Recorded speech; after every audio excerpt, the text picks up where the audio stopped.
Cek. Ya, bismillah. Assalamualaikum warahmatullahi wabarakatuh. Alhamdulillah wassalatu wassalamu ala rasulillah wa ala alihi wa sahbihi ajma'in amma ba'du. Ya, alhamdulillah senang sekali rasanya di sore hari yang cerah ini, di tengah-tengah keramaian dari event Muslim 5 3.0 Sambut Sukacita, kita kembali hadir menyapa teman-teman semua, para pengunjung yang saat ini hadir untuk sama-sama ngobrol bareng dengan Ustadz. Di sini ada Ustadz Hairuman Samlah, Hafizahullahu Ta'ala. Kita mau ngobrol-ngobrol bareng nih dengan Ustadz mengenai tema tips sehat selama Ramadan. Dan insya Allah nanti juga akan dibuka sesi tanya jawab. Silakan bagi para pengunjung yang mungkin ingin bertanya terkait dengan tema yang akan disampaikan, silakan bisa nanti mengajukan pertanyaan dengan Ustadz. Sebelum kita mulai, kami ingin mengucapkan terima kasih, jazakumullah khairan kepada sponsor yang sudah mendukung kegiatan Muslim 5 3.0 kali ini. Terima kasih kepada Kanas Kitchen, Borneo Flasher, Risalah Haromain Tour and Travel, Miss Blue Parfum, Miss Blue Car Wash. Terima kasih atas support yang sudah diberikan. Ya, insya Allah nih Ustadz sudah ada di tengah-tengah kita. Mungkin kita langsung saja ngobrol bareng dengan Ustadz terkait dengan tema tips sehat selama bulan Ramadan. Gimana Ustadz? Assalamualaikum Ustadz.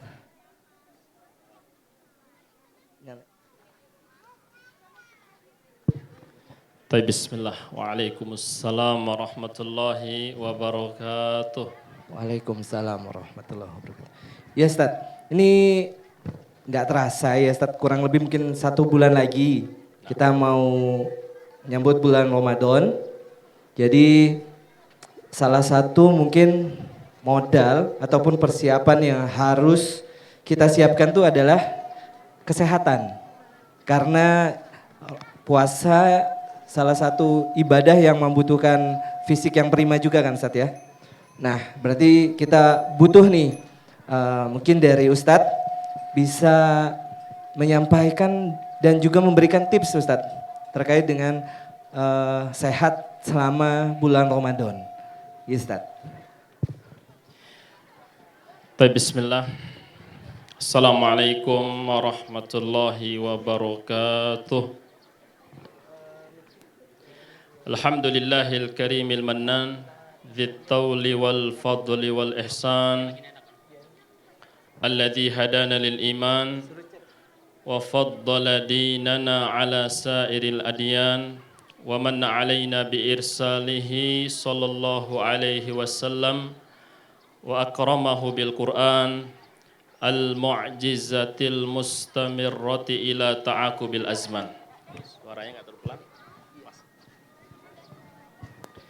Wassalawatullah wassalamuhu ala al-mab'uth rahmatan lil insi wal jan wa ala alihi wa ashabihi wa man tabi'ahum bi ihsan ila yaumil ba'thi wal mizan.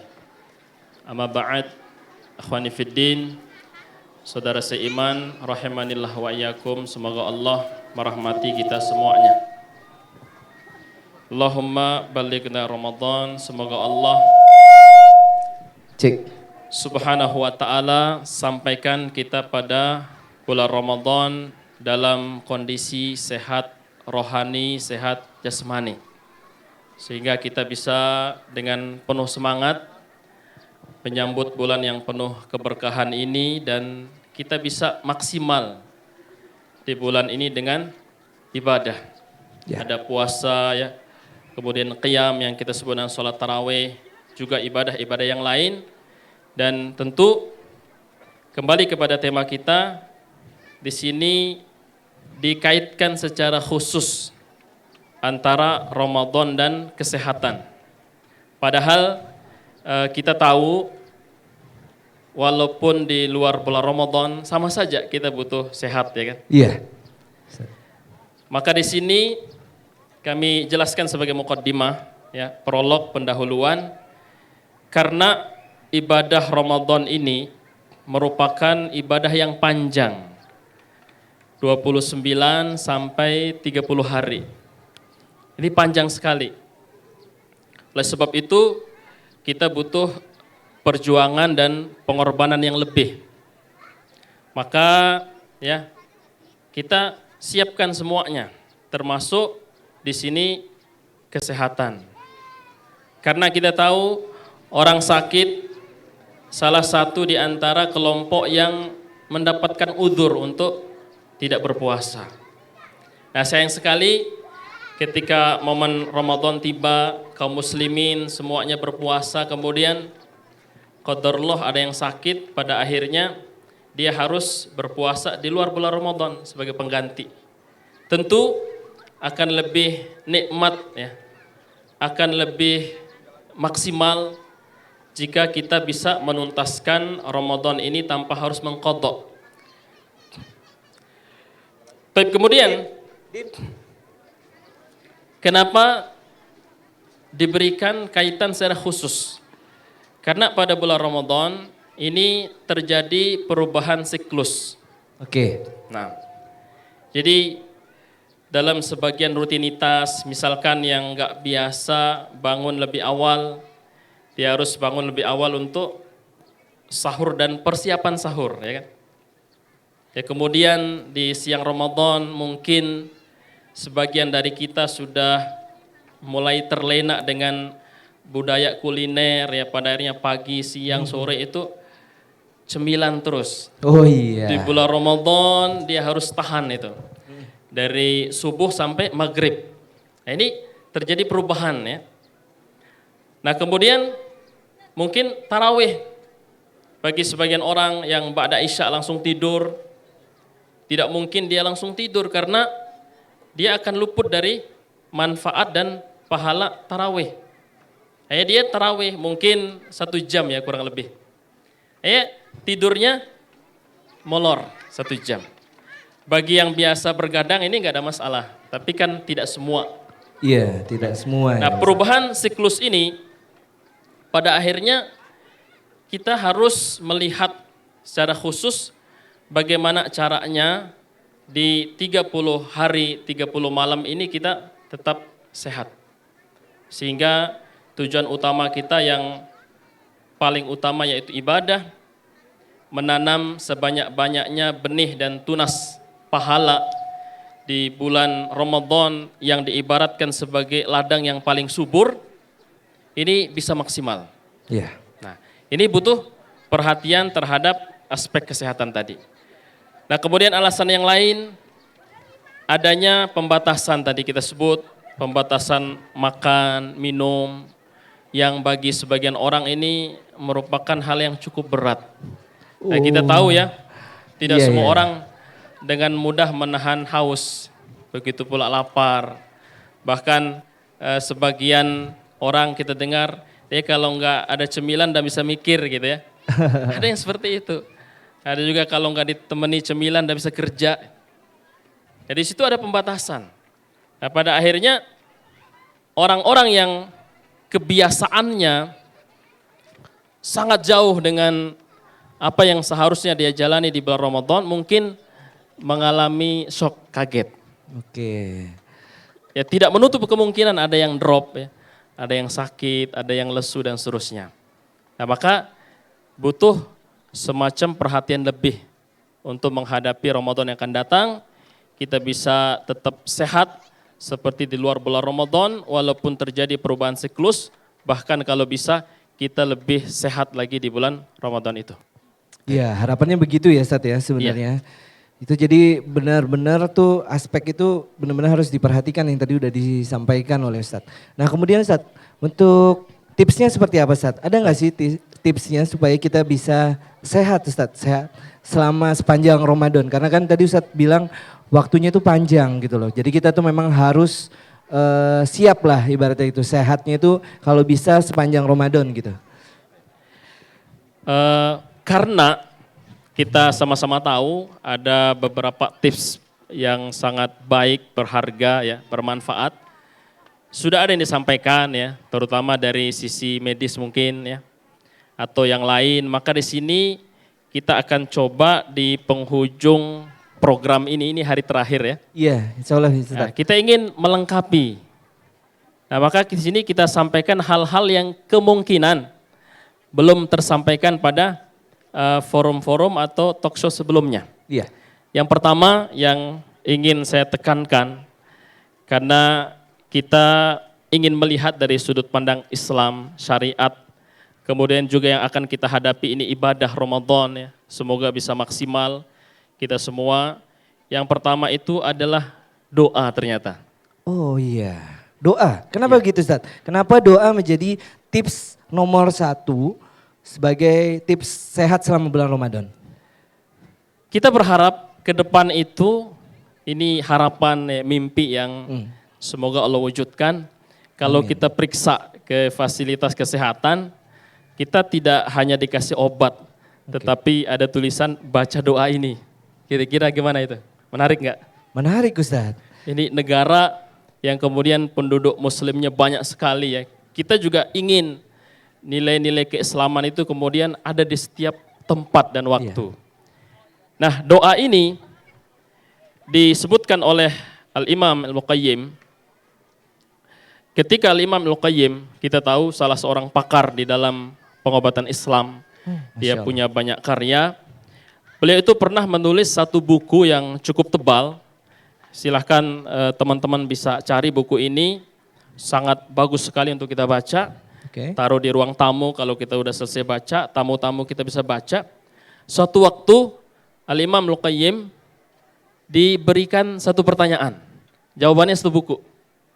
Masya Allah. Kalau kita undang Al-Qayyim untuk talk show misalkan, ini butuh berapa hari? Satu pertanyaan. Pertanyaan itu kurang lebih bunyinya, wahai Imam, apa solusinya bagi orang yang dikenai ujian atau penyakit, masalah. Kalau masalah ini terus berlanjut, dunia dan akhiratnya bisa rusak. Begitu. Mungkin kita pernah dengar kisah bagaimana Allah menimpakan ujian penyakit kepada Nabi Ayub. Ya, sampai-sampai di akhir waktu istrinya itu dijauhi oleh semua masyarakat, Nabi Ayubnya juga. Sampai dikisahkan harus memotong dan menjual rambutnya karena susah orang diuji dengan penyakit itu, kalau berat susah.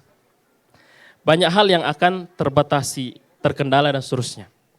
Nah, Imam Al-Qayyim ketika ditanya, kalau ujian itu terus berlanjut, dunia akhirat orang itu kan rusak. Apa solusinya? Beliau mengarang kitab ini sebagai jawaban. Namanya Ad-Da' wa Dawa. Ad-Da' itu artinya penyakit, Dawa itu artinya obat.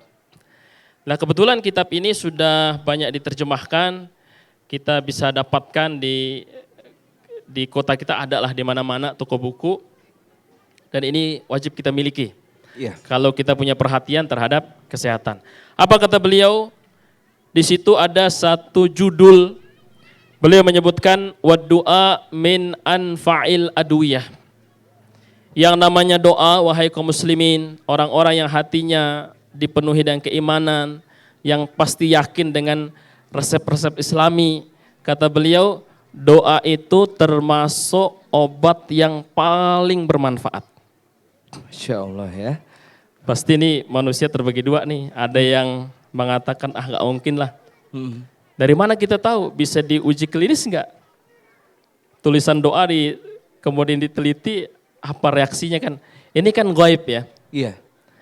Tapi kembali kita, bahwasanya Allah Subhanahu wa taala yang menciptakan kita sebagai manusia.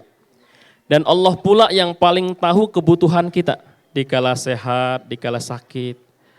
Maka ketika kita membuka misalkan kitab Hisnul Muslim yang berisi kumpulan doa dari Al-Qur'an dan As-Sunnah, di situ banyak sekali doa-doa yang muatan dan artinya di situ kita berlindung, memohon penjagaan dan memohon kesembuhan. Di antara doa-doa itu ada yang kita ucapkan di doa zikir pagi dan petang. Allahumma afini fi badani dan seterusnya. Yaitu menyertai kita setiap hari doa itu. Siang hari kita baca, di awal siang, malam hari juga di petang hari kita baca. Betapa doa ini tidak akan pernah lepas dari sendi-sendi hidup kita. Betul, Ustaz. Termasuk di dalam upaya untuk meraih kesehatan. Kemudian kata beliau, wahwa aduwal bala. Doa itu musuh atau lawan utamanya cobaan. Oke. Bisa penyakit dan seterusnya. Jadi kita tahu ada obat-obat yang betul-betul manjur untuk penyakit-penyakit tertentu. Adapun doa untuk semuanya. Yang paling utama doa. Oke. Terus kata beliau, yadfa'uhu, dia bisa mencegah penyakit. Misalkan orang ya di antara catatan takdirnya dia akan sakit hari ini atau lusa. Tapi dia termasuk orang yang sangat banyak berdoa. Dan di antara doanya, ya Allah, hindarkan aku dari penyakit, hindarkan aku dari penyakit. Terus dia ulang-ulang. Dan dengan doa itu Allah menghindarkan dia dari penyakit yang sebenarnya bisa menimpa dia. Jadi doa. Nah memang materi ini sangat jarang disampaikan. Dan kewajiban kita sebagai kaum muslimin untuk kembali mengangkat mutiara-mutiara salafus soleh. Ada kitab-kitab yang perlu kita baca, ada kemudian teori-teori yang perlu kita angkat, ada kaedah-kaedah, konsep-konsep, tips yang perlu kita tebarkan ulang. Di mana di zaman dahulu ini pernah berjaya. Kemudian beliau mengatakan wayu alijuhu. Tadi dia bisa mencegah, kita belum sakit supaya enggak sakit, terus berdoa memohon penjagaan. Bisa juga menyembuhkan. Terlanjur sakit, berarti kita berdoa supaya Allah angkat penyakit tersebut. Doa lagi. Kemudian kata beliau, wayamna nuzulahu au nuzulihi. Bisa juga menghalangi turunnya penyakit. Itu doa. Nah kemudian wayarfa'uhu, mengangkat penyakit. Kemudian wayukhaffifuhu idza nazal. Juga bisa meringankan penyakit kalau sudah terlanjur turun. Oke. Kemudian beliau mengatakan wahwa silahul mu'min. Doa itu senjata utama orang beriman. Iya, kalau ini sering dengar ini. Sering dengar ya. Nah ini yang paling menarik lagi. Saya ringkas kata beliau, walid doa ma'al bala thalath maqamat. Ketika doa dihadapkan dengan penyakit yang terjadi salah satu dari 3 hal. Ini kan materi yang mungkin jarang kita dengar. Iya. Nah, yang pertama kata beliau apa? Ayyakuna aqwa minal bala fayadfa'uhu. Kalau doa yang kita panjatkan Bapak Ibu, itu bobotnya lebih kuat daripada penyakit yang menimpa. Langsung penyakit itu terangkat dengan doa. Oh, Luar biasa Allah, ya. Itu yang pertama. Jadi ya kuat-kuatkan doa kita. Yang kedua kata beliau, ayyakuna ad'af minal bala. Bisa jadi doa kita ini mungkin kondisi hati kita enggak ya lagi guncang ya. Lagi lemah karena iman itu juga pasang surut. Lagi lemah, doanya lemah. Dan doanya lebih lemah dari penyakitnya. Apa yang terjadi? Doa ini akan mengangkat penyakit sesuai dengan kekuatannya. Walaupun tidak habis tapi tetap ada untungnya kita berdoa. Kemudian yang ketiga, ayyataqawama wa yamna kullu wahidin minhumal akhar. Bisa jadi penyakit yang menimpa seorang mukmin, mukminah dengan doa yang dipanjatkan itu bobotnya sama. Penyakit yang menimpa dia 50%, kekuatan doanya, ya ketulusan, kekhusyuan dia dalam berdoa 50%, maka penyakit dan doa ini akan saling menetralkan. Kira-kira yang pertama, yang kedua, sama yang ketiga, ada ruginya enggak? Enggak ada Ustaz. Karena hanya berdoa saja, itu insya Allah semua penyakit apapun itu sudah bisa terangkat kan Ustaz. Tinggal bagaimana doanya ini ya. Nah, tergantung dengan kekuatannya itu untuk bisa melawan si penyakit ini. Sebenarnya gitu kan Ustaz ya. Enggak ada ruginya sih memang. Nah, gimana caranya? Ketika kita tidak terbiasa berdoa, tentu keyakinan kita mungkin gak langsung kuat. Oh iya, betul. Di awal-awal itu bahkan keikhlasan pun bisa jadi diawali dengan pemaksaan terhadap diri sendiri. Dipaksa gitu Ya, Ustaz. termasuk kekhusyuan. khusyuk itu tidak semua orang langsung dapat. Mungkin butuh mujahadah, dia berlatih 1 bulan, bagaimana fokus ya. Terus begitu semakin tebal kekhusyuannya. Sama halnya dengan keyakinan ketika berdoa. Ya. Bahkan di antara ya athar kalau kita baca kisah salafus soleh, bahkan ada di antara salafun soleh kalau berdoa itu pasti Allah kabulkan. Begitu tebal tingkat keyakinan dia. Nah ini kan tantangan bagi seluruh orang beriman, keimanan itu butuh diuji. Tidak bisa sebatas klaim, saya beriman, saya sudah belajar agama sudah belasan tahun, apakah kemudian otomatis imannya tebal, keyakinannya kuat? Belum tentu. Maka diujilah dalam hal-hal yang seperti ini. Bagaimana setiap kita sakit, mungkin supaya adab kita kepada Allah itu betul-betul kelihatan, Allah dulu, ya Allah, aku ditimpa penyakit, ya Allah sembuhkan. Nabi Ibrahim memberikan pernyataan yang diabadikan oleh Allah dalam Al-Quran, wa idza maridtu fahuwa yashfin. Ini tauhid. Tauhid, orang beriman ketika sakit, dia bisa mengucapkan dan meyakini apa yang diucapkan oleh Nabiullah Ibrahim, Abul Anbiya, bapaknya para nabi, bapak tauhid yang mengatakan kalau aku sakit pasti Allah yang sembuhkan. Artinya kesembuhan itu di tangan Allah. Tidak pernah kesembuhan itu berpindah ke obat A, obat B, resep A, resep B dan seterusnya. Tetap di tangan Allah. Adapun wasilah kemudian kesembuhan atau lokasi, kalau menurut agama kita yang sangat besar perannya doa. Apakah ini menafikan upaya-upaya yang lain? Tidak. Tapi saran saya, doa dulu baru yang lain. Kan gitu. Jangan sampai kebalik. Udah sakit, ya berhari-hari, berpekan-pekan, bahkan ada yang berbulan-bulan. Seakan-akan tidak bertuhan hidup dia. Dia coba ini, coba itu, yang katanya orang ini manjur dia datengin, yang katanya orang ini penyehat yang hebat, yang handal dia datang, terus dia berkeliling kemana-mana. Tetapi Allah yang dekat dengan kita, bahkan lebih dekat dari urat leher kita, tidak kita datengin. Suatu hal yang kemudian mencerminkan di mana letak iman kita. Iya, betul Ustaz. Nah, artinya karena ada Ramadan yang kurang lebih 1 bulan lagi kita hadapi, bagi yang sehat, dia memohon kepada Allah, ya Allah jaga kesehatanku sampai bisa melalui Ramadan sepenuhnya dengan maksimal. Kalau yang ada sakit-sakit, dia minta kepada Allah diangkat penyakitnya. Terus belum yakin, doa lagi sampai lebih yakin, Allah angkat. Tidak ada yang sulit bagi Allah.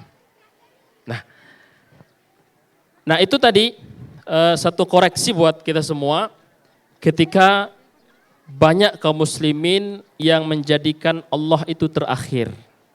Udah dia coba semuanya, ketika sudah buntu di sini diponis nggak diterima lagi, nggak bisa disembuhkan, baru kemudian kemana harus berlari, ya kemana harus mencari solusi, baru ada Allah terakhir. Masih mending ya. Iya.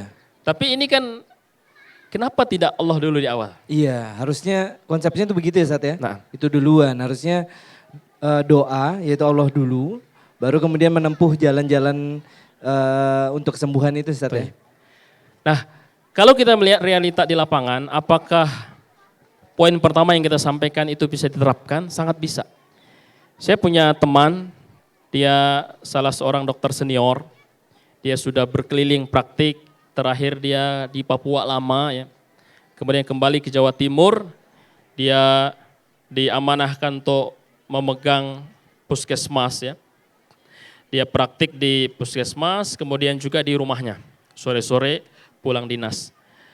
Masya Allah beliau yang kemudian baru-baru mulai serius belajar agama Islam ya. Kan kita tahu di era ini banyak istilah, saya baru hijrah. Maksudnya masa lalu saya ya apa adanya lah. Gak begitu perhatian sama agama. Tapi kemudian hatinya tersentuh, ingin serius belajar agama, ingin serius beramal, ingin mengambil peran dakwah begitu. Tahu nggak ketika dia praktik, dia selalu memeriksa pasien sebelum dikasih resep. Dia dulu ada nggak indikasi-indikasi atau icon-icon kesyirikan di tubuhnya. kayak pakai gelang-gelang, kemudian jimat dan seterusnya. Apa kata dia? Lepaskan. Kebayang nggak kalau orang sakit, butuh kemudian diarahkan ya, dia butuh dikasih resep supaya sembuh dengan izin Allah. Kemudian sebelum itu dikasih saran, lepaskan semua itu. Ini justru yang bikin lama sembuh. Ini dakwah tauhid kan? Benar. Iya. Kemudian sebelum dia ngasih resep, dia minta si pasien doa dulu. Sebelum minta resep sama saya, minta dulu sama Allah. Insya Allah ya. Kebayang nggak kalau semua dokter muslim kemudian menambahkan di SOP praktiknya hal semacam ini? Boleh nggak? Boleh. Boleh. Karena ini tidak merusak SOP yang ada pada mereka. Itu nyata. Dan semoga ya kita yang mendengarkan hal ini kemudian punya peran di dalam membantu kesehatan masyarakat juga melakukan hal yang sama. Nah itu yang pertama, doa. Doa. Selanjutnya Zat, setelah doa? Ya setelah doa, type yang tidak kalah pentingnya adalah aspek rohani. Oh iya.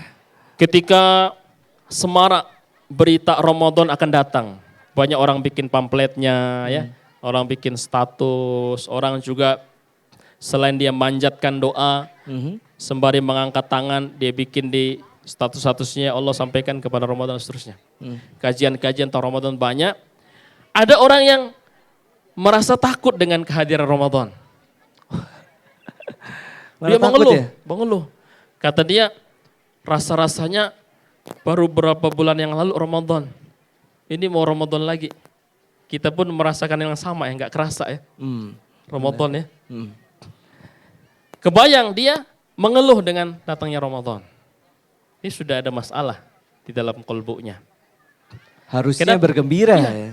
Dan ini kalau kita teropong dengan kacamata Islam, ini penyakit hati. Betul ya? Ada malas, ada kemudian keengganan dalam melakukan ketaatan. Ada rasa takut justru untuk menjadi baik karena datang bulan Ramadan. Makanya persiapan aspek rohani ini menjadi hal yang sangat utama.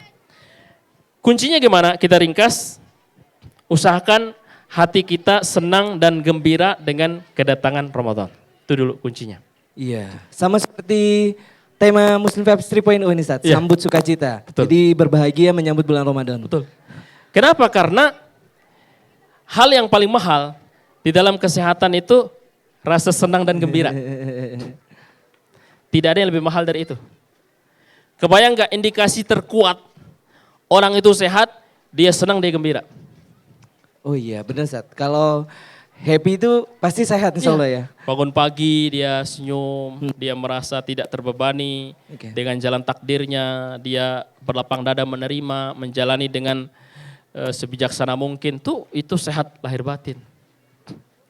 Nah maka rasa senang dan gembira ya dengan kedatangan Ramadan ini indikasi kesehatan rohani yang paling kuat.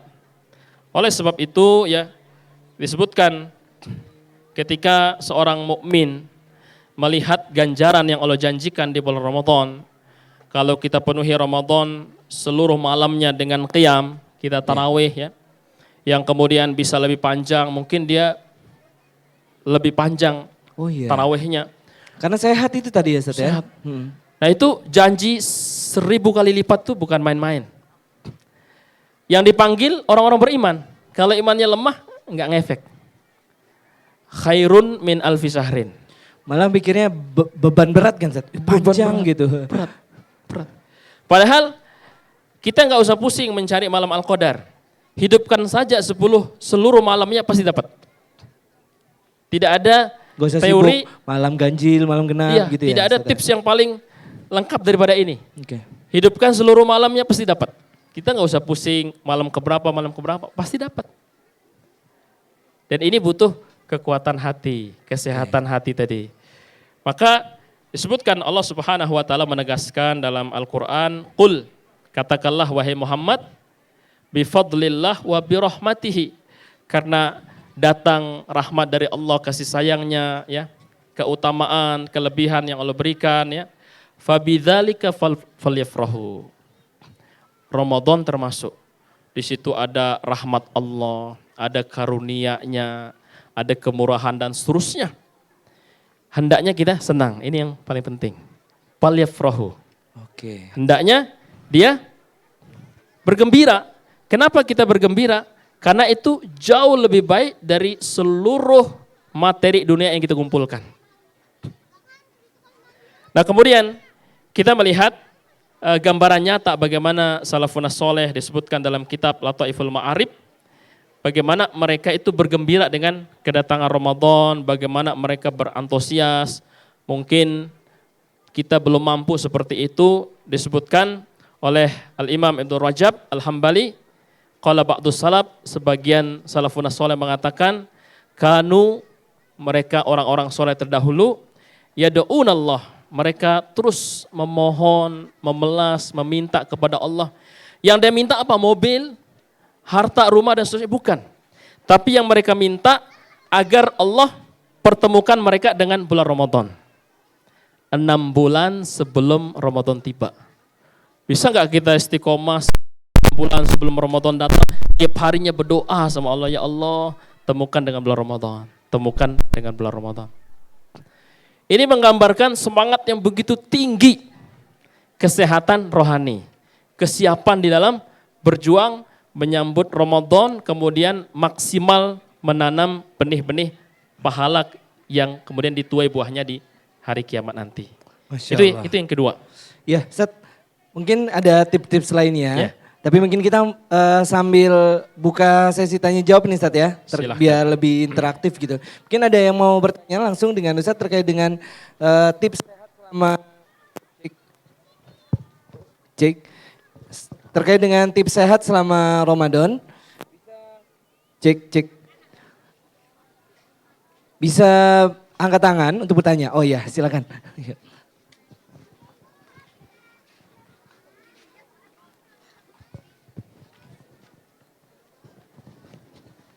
Ya, Assalamualaikum warahmatullahi wabarakatuh. Waalaikumsalam warahmatullahi wabarakatuh. Afwan Ustadz, jadi beberapa kali Lebaran itu anggota keluarga kami, intinya ginilah, bagaimana cara menjaga kesehatan selama Ramadan agar ketika Lebaran itu enggak malah jatuh sakit gitu.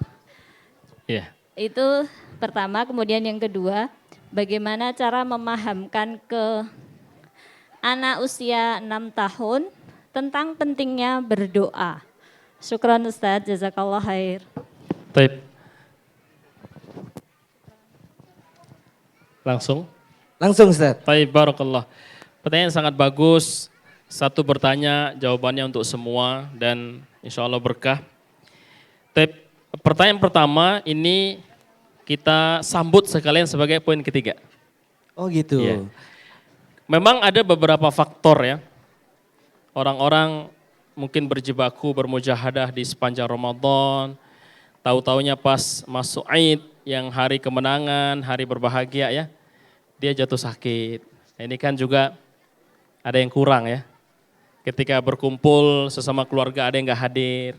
Karena di rumah sakit misalkan. Biasanya momen kan saat sebenarnya, momen yang ditunggu Nah, salah satunya. salah satu faktor yang paling berpengaruh ini kita masukkan pada poin yang ketiga, ini kita perhatikan input nutrisi. Ada makan, minum dan seterusnya. Kenapa? Karena di sini disampaikan banyak sekali kaum muslimin yang kemudian, ini mohon maaf mungkin kalimatnya mulai nggak enak ya. Salah tafsir, ya, salah menafsirkan momen Ramadan.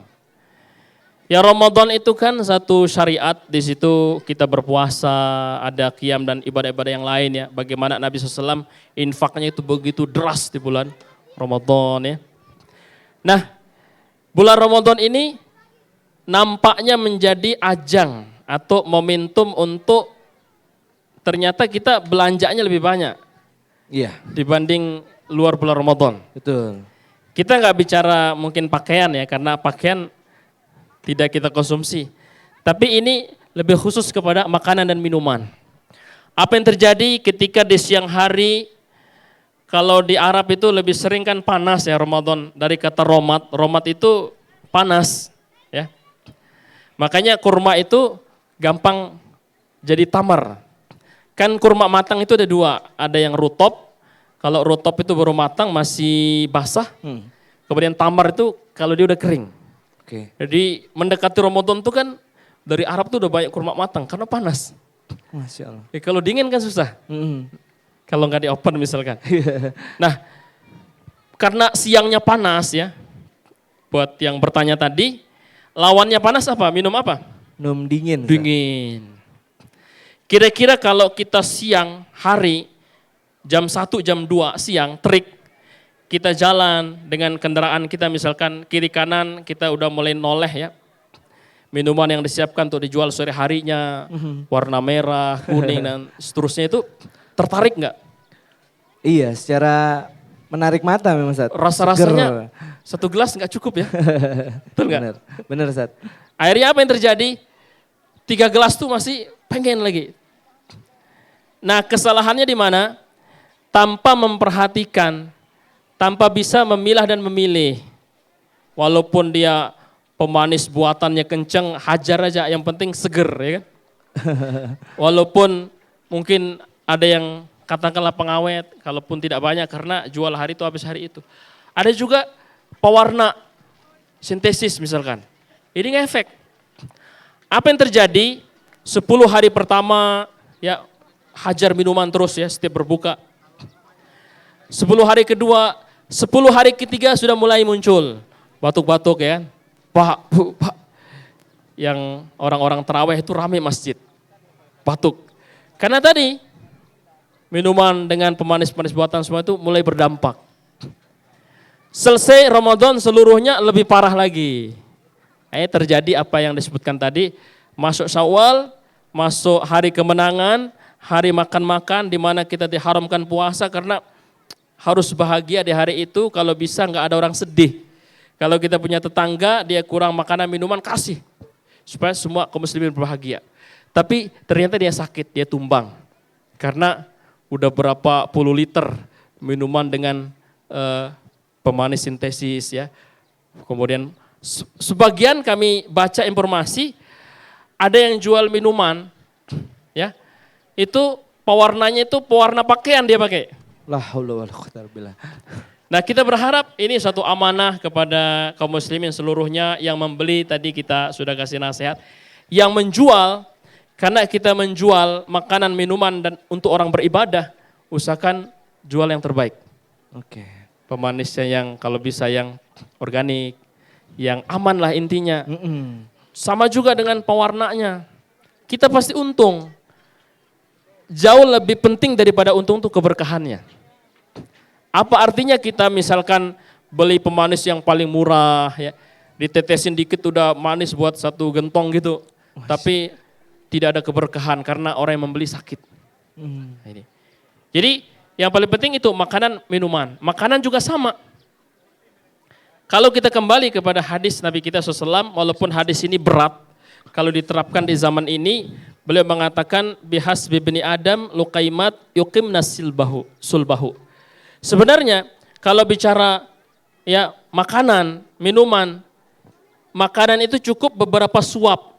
Tujuannya harus jelas untuk menegakkan tulang punggung kita. Tapi kalau mau lebih daripada itu, batasannya sepertiga perut kita itu untuk makanan, sepertiganya minuman, sepertiganya ruang kita bernapas. Sehingga semuanya mendapatkan haknya. Bukan kemudian jor-joran. Karena seharian tidak makan, kalau biasanya sekali makan 1 porsi, gara-gara dia berbuka 2 porsi lebih. Hanya pasti ujungnya sakit.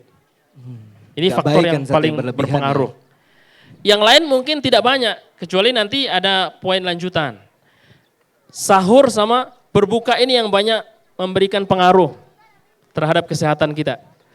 Kalau buka dan sahurnya bagus, insya Allah dia tetap fit. Justru selesai Ramadan tambah sehat. Ini yang perlu kita garis bawahi. Banyak sekali orang-orang dengan keluhan misalkan mah ya, yang belum akut sampai luka dinding lambungnya itu justru sembuh setelah melalui Ramadan. Ini yang ditemukan di lapangan. Banyak yang sembuh. Mungkin secara logika orang telat makan aja udah minta ampun ya. Iya. Tapi ini seharian bisa hari kedua sampai hari ke-30 dia lalui dan selesai Ramadan Allah kasih bonus dia sembuh. Ini nyata. Nyata. Nah, akhirnya kesimpulannya dari sekian banyak faktor yang perlu kita perhatikan, ditekankan di sini memilah dan memilih makanan dan minuman. Silahkan kulu, kata Allah Subhanahu wa taala, makan, washrabu, minum. Yang penting dua, min ghairi israfin. Apa itu israf? Tidak berlebih-lebih. Kita butuhnya 1 porsi, ternyata kita belinya 3 porsi. Dipaksa makan. Lapar mata katanya Ustaz. Yang kedua, tabdzir wala tabdzir. Tidak menghambur-hamburkan. Apa bedanya berlebihan? Yang berlebihan ini mungkin biasanya 1 porsi sekali makan, dia beneran habis 3 porsi. Dia makan semuanya. Gak ada yang dia buang. Yang tabdzir, mubazir itu dia harusnya kenyang dengan 1 porsi, cuma karena ditahan-tahan rasanya bakal habis 3, dia beli 3. 2-nya gak kemakan. Apa kata Ada Allah? di kulkas aja Iya. nyangkut. Innal mubadzirina kanu ikhwanasyaitan. Makanya kalau sudah kayak gini, kita butuh 1 belinya 3, 2-nya basi nggak kita makan, udah jadi saudaranya syaitan. Tercela sekali. Oke. Nah kalau sudah dia bisa mengerem diri, dia menata, insya Allah selesai Ramadan, garis bawahi, harapannya justru dia lebih sehat. Amin. Nah. Insyaallah. Demikian wallahu ta'ala alam. Yang kedua, apa tadi? Bagaimana menanamkan kepada anak yang masih Iya. kecil doa. Iya. Bapak Ibu yang dirahmati Allah, sebenarnya lebih gampang menanamkan kepada anak-anak. Anak-anak itu gampang didikte, apalagi hal-hal yang menyangkut keyakinan. Kami dulu ketika masih awal-awal SD, justru disitulah kami menghafal 1 buku doa. Hisnul Muslim itu. Karena 1 ngafalnya cepat, kita belum banyak mikir macam-macam ya. Kemudian si Ustadz memberi motivasi, ini doa kalau kita luka, ya kita ambil tanah yang bersih, kita tiupkan ludah kita, tempelkan ke tanah, kita baca Bismillahirrahmanirrahim ardina biri kotibadina yusfa sakimuna bisni rubina. Itu obat. Kita praktikkan. Saya lihat teman-teman itu 1 kelompok ngaji itu kalau sekarang TPA, itu dengan keyakinan dipraktikkan. Ada teman kita digigit binatang berbisa, kita bacakan doa-doa ruqyah. Betul, sakitnya hilang. Jadi menurut kami, meyakinkan anak-anak itu kalau cara kita tepat itu sepertinya lebih cepat dibandingkan orang dewasa. Orang dewasa masih begini mikirnya, apa iya? Karena mulai mengedepankan logika. Apalagi orang pinter. Orang pinter ini kadang-kadang tidak bisa cepat diajak kepada hal-hal yang gaib. Karena dia nggak bisa ukur dengan nalarnya. Tapi kalau sudah masuk, itu semangatnya juga tidak kalah kencang dari yang lain. Nah, yang 1 ditanamkan, terus diyakinkan, dan tambahan yang kedua, anak-anak ini kalau mau diajarkan, tolong diiringi dengan kisah. Paling cepat. Oh gitu. Kisah. Ustaz ya. Kenapa? Karena Al-Quran itu sepertiganya kisah. Al-Quran kitab yang mendidik umat dari umat yang paling terendah sampai umat yang paling tinggi berhasil. Dari antara metodenya sepertiganya kisah. Kurang apa? Yang terakhir, si ibu yang ingin membiasakan anaknya berdoa, yakin dengan doa, mendoakan. Ya Allah, jadikan anak ini anak soleh, soleha, beriman kepadamu ya. Kemudian bermanfaat bagi agamamu. Yang kalau dia sholat, dia khusyuk. Kalau dia beribadah, dia betul-betul khusyuk, dia yakin. Kalau berdoa, itu doa. Nah, demikian mungkin jawaban dari pertanyaan yang kedua. Wallahu a'lam, barakallahu fikum. Ya, semoga bisa terjawab ya yang ditanyakan. Selanjutnya mungkin ada yang mau bertanya lagi terkait dengan tema atau seputar kesehatan? Ada?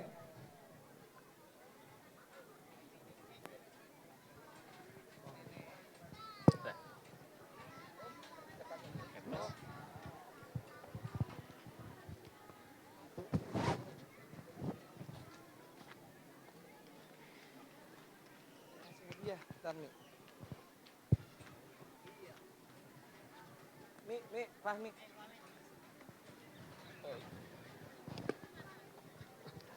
ada pertanyaan nih Ustadz. Baik, barakallahu fiik.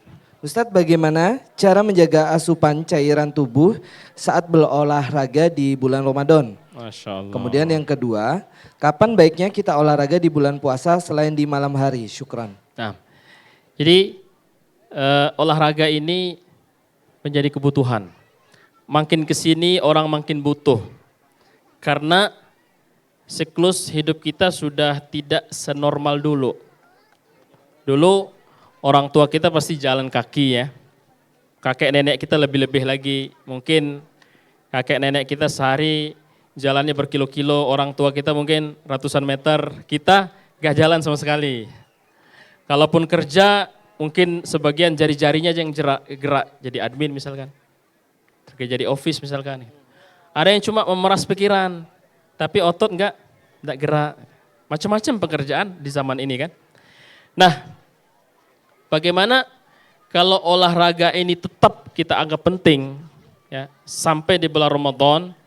Di sini perlu di-manage. Yang pertama ya, hindari olahraga berat.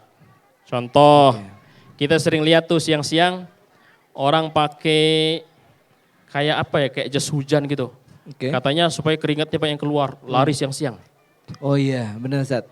Saya sering lihat kalau di Jawa itu adik-adik yang mau daftar jadi TNI itu, tentara, dia latihan fisik.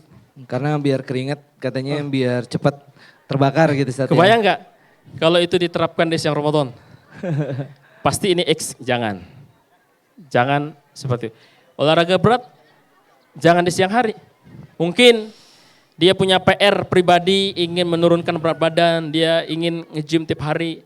Kalau bisa ya berarti satu-satunya pilihan, kalau nggak malam ini misalkan kurang baik, ambil sore lah.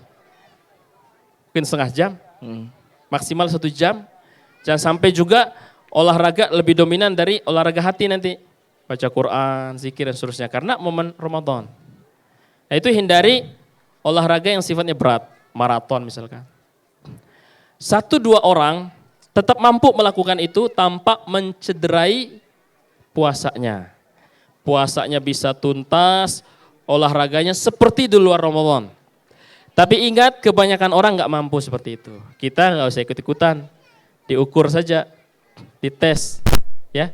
Kalau misalkan benar mampu dan olahraga ini urgent, misalkan dia terapi kesehatan, ya, dengan olahraga silahkan lanjut, ibadahnya maksimal, olahraganya jalan, puasanya tidak tercederai, gitu. Sisanya olahraga ringan tidak ada masalah. Banyak sekali variasi olahraga itu banyak. Di dalam rumah kita bisa lakuin ya kan, beberapa gerakan stretching misalkan atau jalan kaki macam-macam.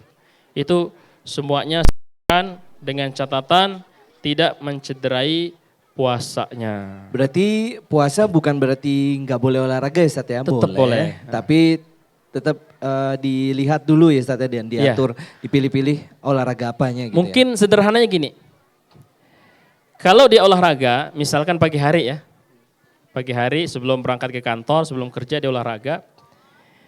Nah testimoni pribadi dia sampai maghrib itu dia nggak ngefek, artinya tetap energik. Berarti dia nggak masalah dengan olahraga itu. Tapi kalau pagi dia olahraga, kemudian pergi ke kantor, tempat kerja, siang itu sudah minta ampun, haus minta ampun.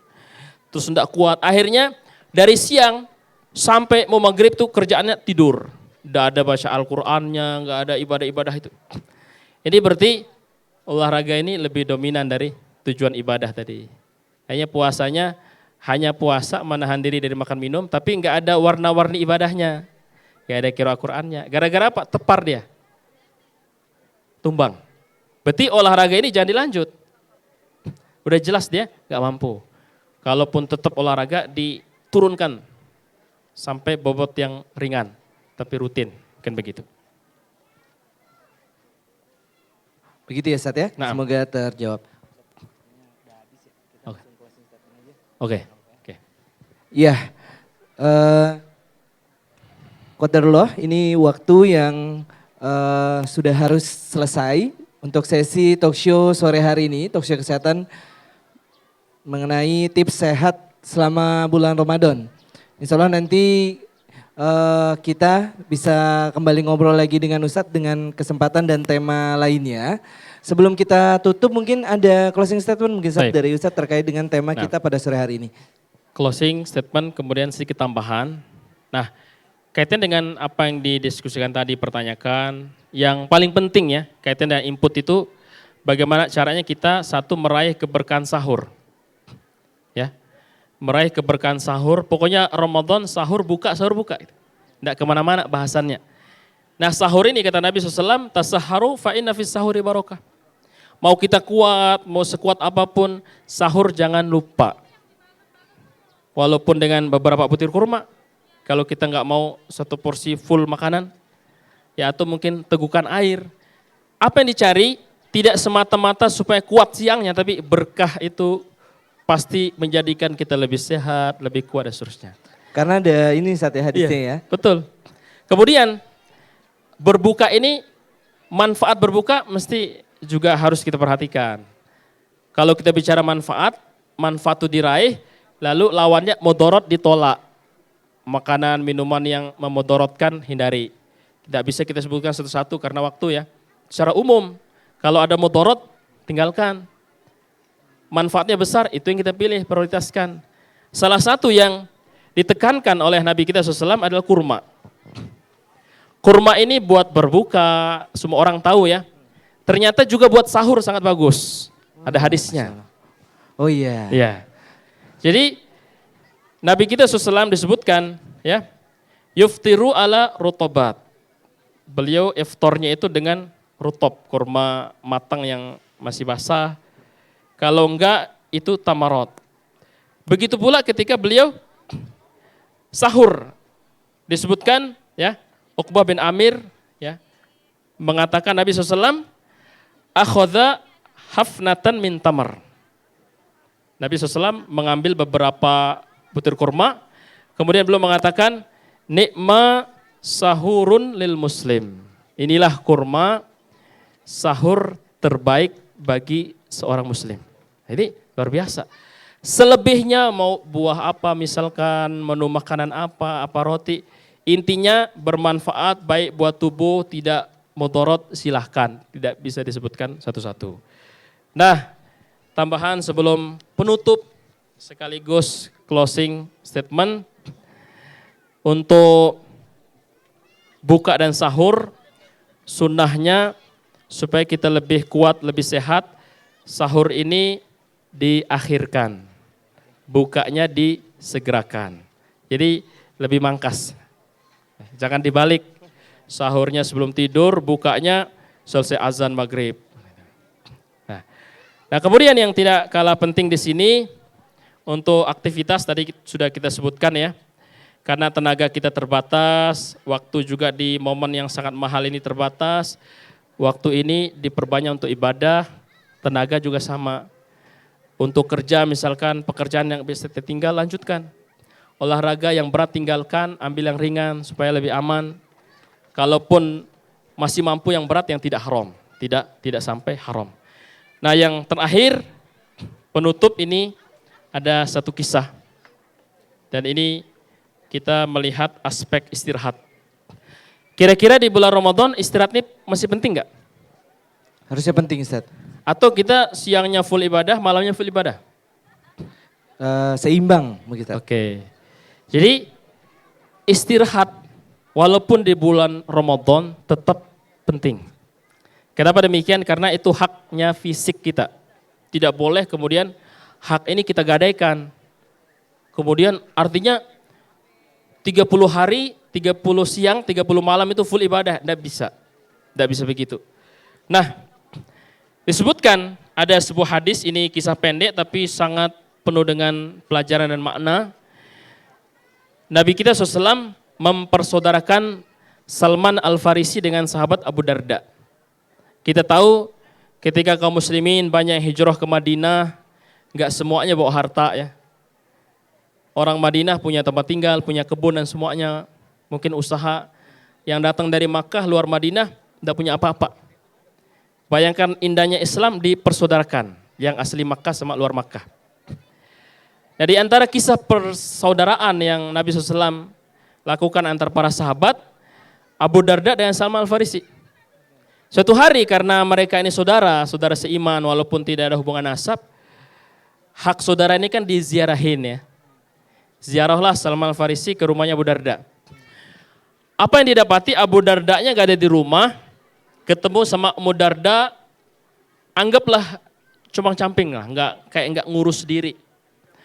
Seorang wanita, perempuan, seorang istri kayak tidak bersemangat mengurus dirinya.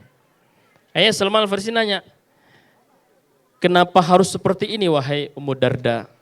Bukankah wanita itu dia rapi untuk suami dan seterusnya lah. Apa kata dia? Perhatikan, saudaramu Abu Darda itu tidak lagi punya kebutuhan sama dunia. Hidup dia itu kalau bisa 24 jam pol buat akhirat. Maksudnya apa? Ternyata Abu Darda ini siangnya itu kalau bisa semuanya puasa, tapi kan enggak bisa ya. Paling tinggi itu puasa Daud, berarti dia puasa enggak gitu. Malamnya pengennya full untuk qiyamul lail. Pada Isya dari masjid pulang ke rumah langsung start sampai subuh. Itu kebayang enggak? Akhirnya apa yang terjadi ketika Abu Darda pulang, Salman ingin memberikan pelajaran. Apa kata Abu Darda? Ini saya langsung yang masakin ya. Karena ini bestie nih. Masakin semua. Ayo makan saudaraku. Kata dia enggak. Saya enggak akan makan. Wah, berat banget, ada tamu udah dimasakin sama saudaranya enggak mau makan. Saya makan kalau kamu makan. Kata dia, saya puasa. Puasa sunnah. Ya sudah, saya enggak makan. Sama-sama enggak makan. Ya sudah, saya batalkan puasa sunnah, nemeni makan. Hari apa yang terjadi? Makan sama-sama. Malamnya, habis Isya, Abu Darda langsung berdiri, mau qiyamul lail, maunya target sampai subuh. Sama Salman Al-Farisi ditarik tangannya. Ini tamu loh, tidur. Berani enggak kita jadi tamu, nyuruh tuan rumah tidur, ngatur-ngatur. Tapi dia ingin berikan pelajaran berharga. Karena tadi bestie ya, saudara banget, lebih kuat dari saudara senasab. Tidur dia, enggak protes. Sepertiga malam kedua berdiri lagi, tarik lagi tangannya, tidur. Mungkin nadanya agak neken gitu, tidur. Manut tuan rumah. Sepertiga ketiga dia berdiri, silahkan. Kalau mau qiyamul lail. Saya juga ikut qiyamul lail. Nah besoknya, Abu Darda ini merasa risih.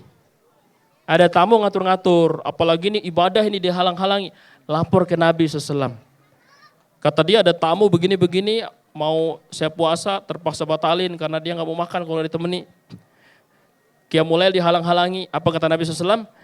Apa yang disampaikan oleh Salman kepadamu itu yang benar. Badanmu punya hak untuk istirahat. Istri juga punya hak.